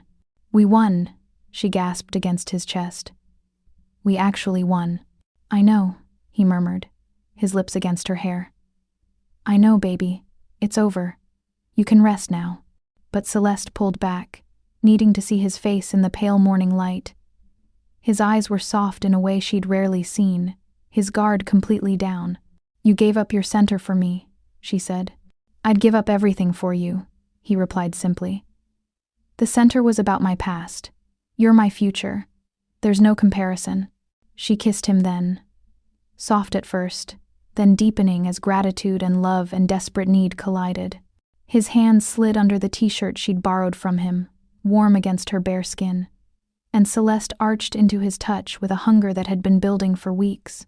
I love you, she whispered against his mouth. I love you for being ruthless and protective and willing to burn the world down for what matters. I love you for being brave enough to fight back, he replied, his voice rough with desire. For refusing to stay broken, for trusting me with your scars. They came together with the urgency of people who'd survived a war and needed to prove they were alive. His mouth traced fire down her throat, while her hands mapped the lean muscles of his back. The morning light painted them gold as clothing disappeared and skin met skin, and when Celeste finally gasped his name, it was both surrender and victory. The sound of a woman who'd reclaimed not just her father's honor, but her own fierce, unbreakable heart. Afterward, they lay tangled together, breathless and sated. while Chicago woke up to the news that would reshape its power structure. "What happens now?" Celeste asked, her fingers tracing idle patterns on his chest. "Now you become my chief legal counsel," Kang-dae said.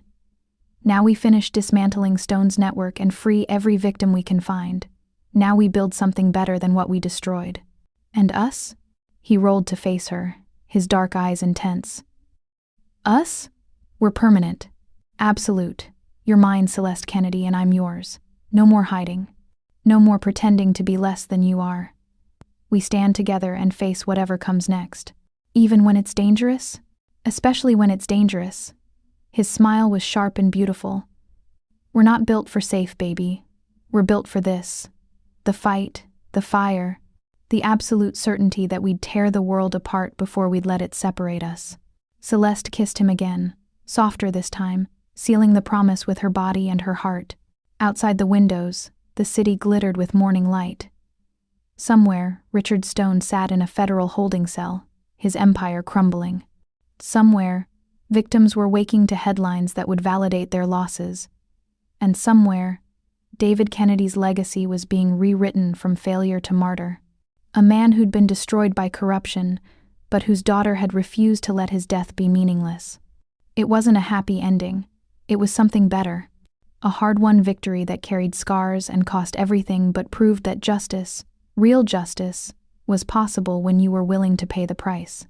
And Celeste Kennedy, who'd spent 2 years invisible and broken, had finally learned the truth her father never got to know. Sometimes the only way to win is to stop hiding and become the weapon your enemies never saw coming. 3 months later, the groundbreaking ceremony took place on a crisp October morning, when the air carried the promise of winter and new beginnings. The empty lot in Bronzeville that had nearly been stolen by Stone's trap now bustled with camera crews, city officials, and community members who'd fought for years to have their voices heard. Celeste stood at the edge of the gathering, watching the crowd with a sense of surreal peace. She wore a burgundy suit that hugged her curves with elegant precision, her hair twisted into a sophisticated updo that exposed the graceful line of her neck. The diamond pendant at her throat, a gift from Kang-dae, given the morning after Stone's arrest, caught the autumn light like captured fire. She looked like power, felt like power, was power in a way that had nothing to do with violence and everything to do with hard-won authority. "Miss Kennedy?" A reporter approached, microphone extended. "How does it feel to be here today, after everything you've been through?" Celeste turned to face the camera, and her smile was genuine. "It feels like justice. Not just for my father, but for every family that Stone destroyed. This center represents what's possible when people refuse to accept that corruption wins. It represents hope." "And your father, knowing that his name has been cleared?" The question still hurt, but it was a clean pain now, grief without the poison of shame. "My father, David Kennedy, was a good man who was destroyed by criminals hiding behind the law. Today, everyone knows that. His legacy isn't failure anymore. It's courage. The courage to build something meaningful, even knowing that powerful people wanted to steal it. I wish he were here to see this, but I think, somehow, he knows." The reporter nodded respectfully and moved on. Celeste felt Kang-dae's presence before his hand settled at the small of her back, a gesture that had become their silent language of connection. "Ready?" he asked softly. She turned to look at him. He was devastating in a charcoal suit, the autumn wind ruffling his dark hair, his eyes warm in a way they'd never been before she'd walked into his life.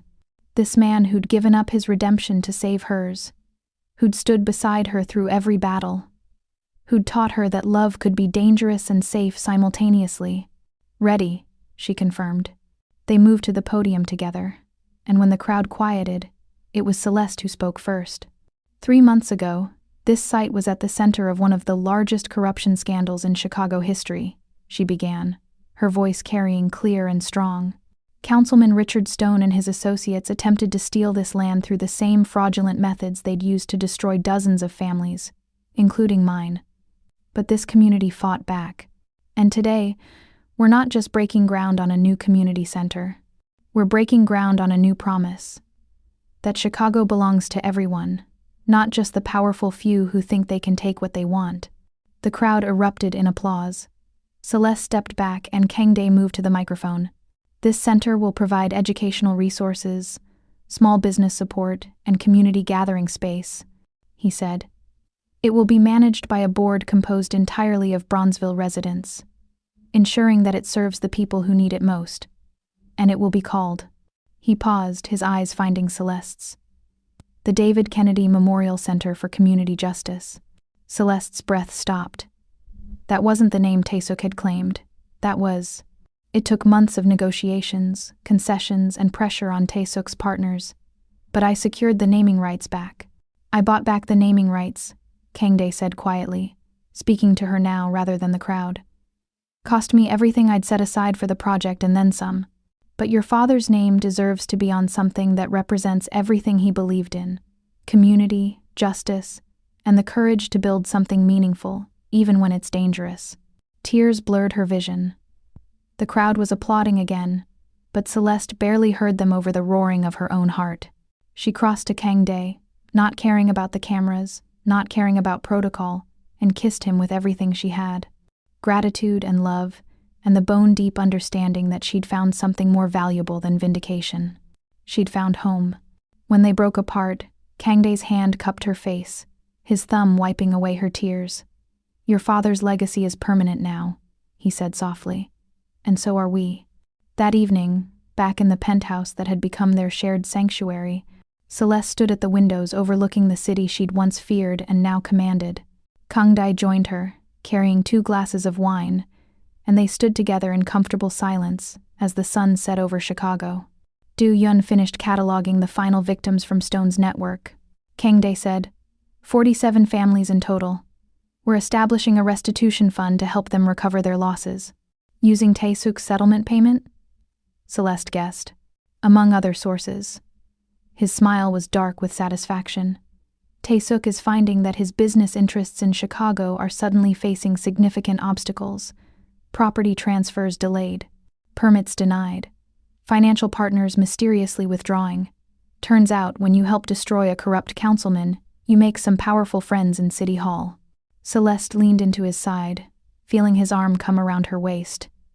You're bankrupting him. I'm ensuring he never profits from Stone's crimes. There's a difference. Is there? Yes, because unlike Stone, Tae-suk will walk away with his life and his freedom. He just won't walk away with anything else. Kang-dae's hand traced lazy circles on her hip. Consider it my version of justice. Cold, thorough, and permanent. My dangerous man, Celeste murmured, tilting her face up to his. Your only man, he corrected, before claiming her mouth in a kiss that tasted of wine and promises kept. They made love on the couch as the city lights flickered to life below them. Slower this time. Tender in a way their earlier desperation had never allowed. Kang-dae worshipped her body with his hands and mouth, murmuring words in Korean that she didn't need translated to understand their meaning. And when Celeste finally cried out his name, it was with the absolute certainty that this fierce, dangerous, unbreakable thing between them was worth every battle they'd fought to claim it. Afterward, wrapped in a throw blanket and each other, Kang-dae pulled something from the pocket of his discarded jacket. I have something for you, he said. It wasn't a ring. It was a key. Old brass, heavy with history and significance.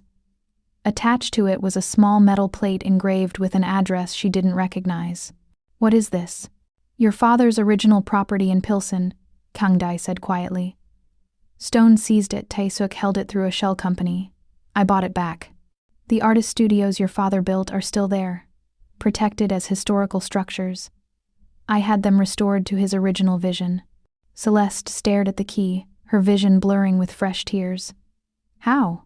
Carefully, expensively, completely worth it. He closed her fingers around the key. It's yours, Celeste. Do whatever you want with it. Keep it. Sell it. Turn it into a memorial. But your father's work isn't lost anymore. It's been reclaimed. She couldn't speak, could only press herself against his chest and let him hold her while she wept, for the father she'd lost and the legacy that had been returned.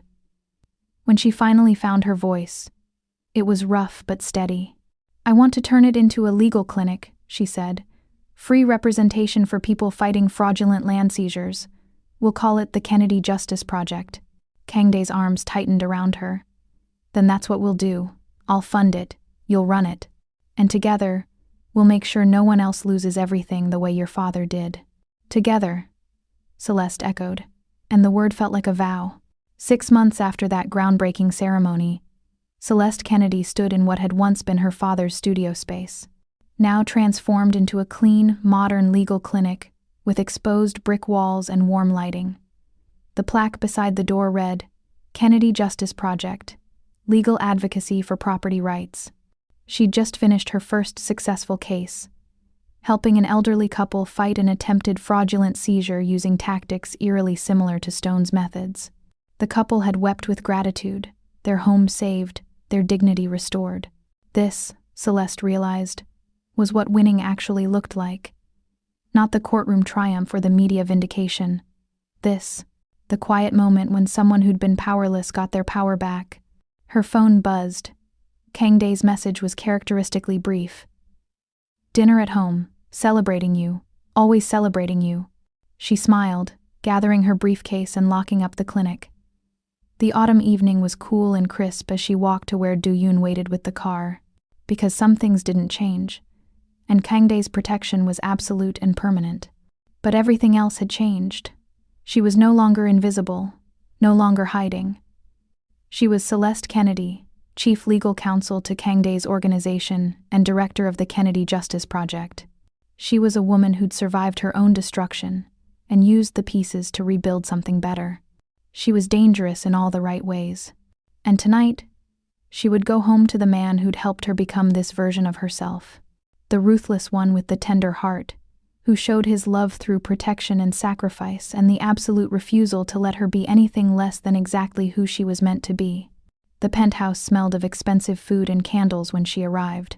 Kang-dae stood at the windows, silhouetted against the city he controlled, holding a glass of wine and radiating that controlled power that still made her pulse quicken. He turned when she entered, and his smile was soft and fierce simultaneously. "There's my brilliant lawyer. There's my dangerous man," she replied, crossing to him and sliding into his arms like she'd been made to fit there. They kissed slowly, deeply, tasting each other and the life they'd built from ash and fury. When they broke apart, Kang-dae produced a small velvet box that made Celeste's heart stop. "Before you panic," he said, his voice rough with emotion, "this isn't a proposal. Not yet. Not until you're ready. But I want you to have this." He opened the box. Inside, nestled in silk, was a ring, but not an engagement ring. It was her father's wedding band, restored and polished until it gleamed. "I found it in the property inventory from the settlement," Kang-dae explained. "Your mother sold it with everything else. I bought it back. It's yours. A piece of him that can't be taken away again." Celeste's tears fell freely now, beyond her control. She took the ring with shaking hands and slipped it onto her right hand, feeling the weight of it like her father's blessing. "Thank you," she whispered, "for everything, for saving me, for choosing me, for loving me enough to fight beside me instead of fighting for me." Kang-dae cupped her face, his thumbs wiping away her tears. "You saved me too, you know. The moment you spoke up in that dining room, you saved me from becoming the monster I was afraid I'd already become. You gave me a chance at real redemption. Not the hollow kind I was building with the center, but the kind that comes from actually being worthy of someone extraordinary." "You were already worthy," Celeste said fiercely. "You just needed someone to see it. Then we saved each other." He kissed her forehead, her temples, the corners of her mouth. "And we're going to keep saving each other, every day, for the rest of our lives. Because that's what love is when it's real. Not safety or ease, but two people who refuse to let each other face the darkness alone." "Yes," Celeste agreed. And then, because she'd learned to be brave in all the ways that mattered. "And someday, when you do propose, I'll say yes to that too. Because you're right. We're permanent. Absolute. No going back." His smile was devastating. "I'm holding you to that." They ate dinner overlooking the city that had tried to destroy them, and had instead forged them into something unbreakable. They made love slowly afterward, taking their time to worship each other with hands and mouths and whispered promises. And when they finally fell asleep tangled together, it was with the peace that comes from knowing that justice had been served, love had been earned, and the future, their future, was theirs to build however they wanted. David Kennedy's legacy lived on in the community center that bore his name, in the legal clinic that fought in his honor, and in the fierce heart of his daughter who'd refused to let his death be meaningless. Richard Stone rotted in a federal prison, his empire dismantled, his name synonymous with corruption.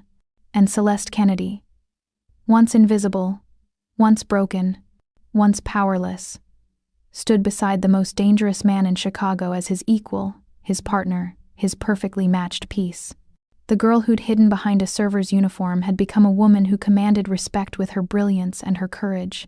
The waitress who'd whispered, "Excuse me, sir, but this clause is a trap," had transformed into a force of nature who made powerful men tremble. And the daughter who'd watched her father die had given him back his honor and built a legacy that would protect others from the same fate. This was victory. Real, messy, hard-won, and absolutely permanent. And it was theirs. Thank you for watching. If you want more stories filled with danger, justice, and unstoppable resilience, hit that like button and subscribe. Drop a comment below. I'd love to know what part hit you the hardest. Until next time, stay curious, stay safe, and stay tuned.